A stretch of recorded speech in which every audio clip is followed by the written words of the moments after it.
আসসালামু আলাইকুম। আশা করি সবাই অনেক ভালো আছেন। আমিও আলহামদুলিল্লাহ ভালো আছি। আজ আপনাদেরকে কাঁচা আমের মজার একটি আচার বানিয়ে দেখাবো। আচার কথাটা শুনলেই কিন্তু অনেকের জিভে পানি চলে আসে। তো চলুন খুব সহজভাবে আচারটি আপনাদেরকে বানিয়ে দেখাচ্ছি। আমি এখানে 6টা আম নিয়েছি। এখন আমের খোসাটা ছাড়িয়ে নিব। আপনারা চাইলে কিন্তু বটি দিয়েও আমের খোসাটা ছাড়িয়ে নিতে পারবেন। তবে আমার কাছে এভাবে করে আমের খোসা ছাড়াতেই সহজ লাগে। এখানে আমি প্রায় 1 কেজির মতো আম নিয়েছি। এখন কিন্তু বাজারে প্রচুর পরিমাণ কাঁচা আম পাওয়া যায়। আপনারা চাইলে কিন্তু কাঁচা আম দিয়ে এই আচারটি বানিয়ে নিতে পারেন। আমি একটা আমের খোসাটা ছাড়িয়ে নিয়েছি, বাকিগুলোরও একইভাবে খোসাটা ছাড়িয়ে নিব। সবগুলো আমের খোসা ছাড়িয়ে নিয়েছি, এবার এগুলো আমি কেটে নিব। একটা আম আমি 2 টুকরো করে কেটে নিয়েছি। আর এই আমের আটিটা কিন্তু অনেক শক্ত। এই আচার বানাতে হলে আমের আটিটা কিন্তু একটু শক্ত দেখে নিতে হবে। আমি একটা ছুরির সাহায্যে আমের এই উপরের অংশটা একটু কেটে নিয়েছি, এতে করে মশলাটা আমের ভিতর পর্যন্ত পৌঁছাবে। আপনারা চাইলে কিন্তু না কেটেও করতে পারবেন, তবে কেটে নিলে কিন্তু আমের ভিতরে মশলাটা ঢুকবে। তো সবগুলো কেটে নেওয়ার পরে দিয়ে দিলাম লবণ আর মেজারমেন্ট কাপের 1 কাপ পরিমাণ চিনি। চিনির পরিবর্তে কিন্তু আপনারা আখের গুড় দিয়েও এই আচারটা বানাতে পারবেন। দিয়ে দিলাম 1/3 কাপ পরিমাণ সিরকা। আর এই সিরকাটা দিলে কিন্তু এই আচারটা 1 বছরের বেশি সময় ধরে সংরক্ষণ করে খেতে পারবেন। চিনিটা আমের সাথে খুব ভালোভাবে মিশিয়ে দিলাম। এখন আমি ঢাকনা দিয়ে ঢেকে প্রায় 1 থেকে 1.5 ঘন্টা রেখে দিব। এতে করে চিনিটা গলে কিন্তু অনেকটা পানি বের হবে।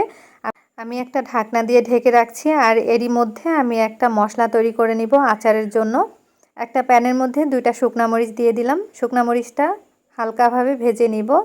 শুকনা মরিচটা যখন একটু ভাজা হয়ে যাবে তখন দিয়ে দিব 1 টেবিল চামচ পরিমাণ পাঁচফোড়ন। এই পাঁচফোড়নটাও ভেজে নিব, কারণ পাঁচফোড়ন ভাজতে কিন্তু বেশি একটা সময় লাগে না। এজন্য আমি শুকনা মরিচটা আগে ভেজে নিয়েছি, পরে পাঁচফোড়নটা দিয়েছি, নইলে কিন্তু পাঁচফোড়নটা পুড়ে যেত। পাঁচফোড়ন থেকে যখন সুন্দর একটা ঘ্রাণ আসবে তখন বুঝতে হবে পাঁচফোড়নটা ভাজা হয়ে গেছে। এবার এই পাঁচফোড়নটা হালকা ঠান্ডা করে আমি আধা ভাঙা করে গুঁড়া করে নিব। ঢাকনাটা তুলে নিচ্ছি। আর চিনিটা কিন্তু গলে অনেকটা পানি বের হয়ে গেছে। যখন দেখবেন চিনিটা গলে যাবে ঠিক তখন আচারটা বানিয়ে নিতে হবে। চিনিটা না গললে কিন্তু এই আচারটা বানানো যাবে না, আর আচারটা বানালে ভালো হবে না। এবার আমের আচারটা তৈরি করার জন্য চুলায় বসিয়ে দিলাম। চিনি পানিটা যখন গরম হয়ে যাবে তখন আমি দিয়ে দিব 1 চা চামচ লাল মরিচের গুঁড়া, 1/2 চা চামচ হলুদের গুঁড়া।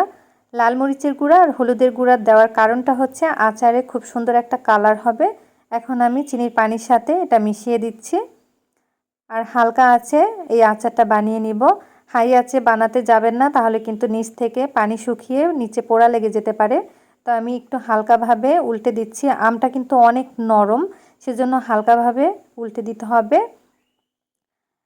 আমের পেছন সাইডটা কিন্তু অনেকটা নরম হয়ে গেছে। আর এই চিনির পানিতেই কিন্তু আমগুলো পুরোপুরি সিদ্ধ হয়ে যাবে, আলাদা করে কোনো পানি দিতে হবে না।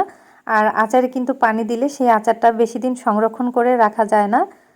তো আমি 2 পাশেই ভালোভাবে উল্টে দিলাম। আর কিছুক্ষণ অপেক্ষা করে এই আমটা পুরোপুরি সিদ্ধ করে নিব। আমের আচারটা আমি ননস্টিকের প্যানে বানাচ্ছি, কারণ ননস্টিকের প্যানে বানালে নিচ থেকে লেগে যায় না, আর কড়াইতে বানালে কিন্তু নিচ থেকে লেগে যাবে, আচারটা ভালো হবে না।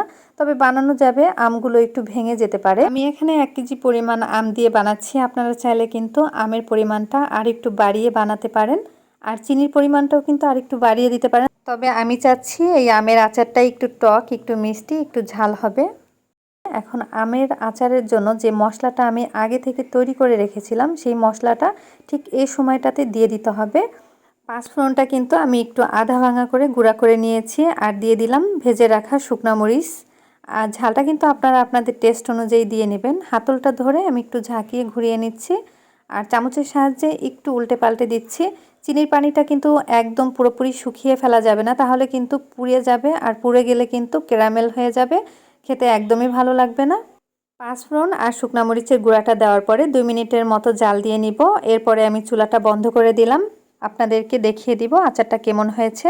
তৈরি করে নিলাম ভীষণ মজাদার কাঁচা আমের টক ঝাল মিষ্টি আচার। এই আচারটা খেতে এতটাই মজার হয়েছে, আপনারা না বানিয়ে খেলে একদমই বুঝবেন না।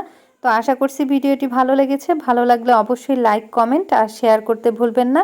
আজ এখানেই বিদায় নিচ্ছি, আবারও হাজির হব নতুন কোনো ভিডিও নিয়ে। সবাই ভালো থাকবেন। আল্লাহ হাফেজ।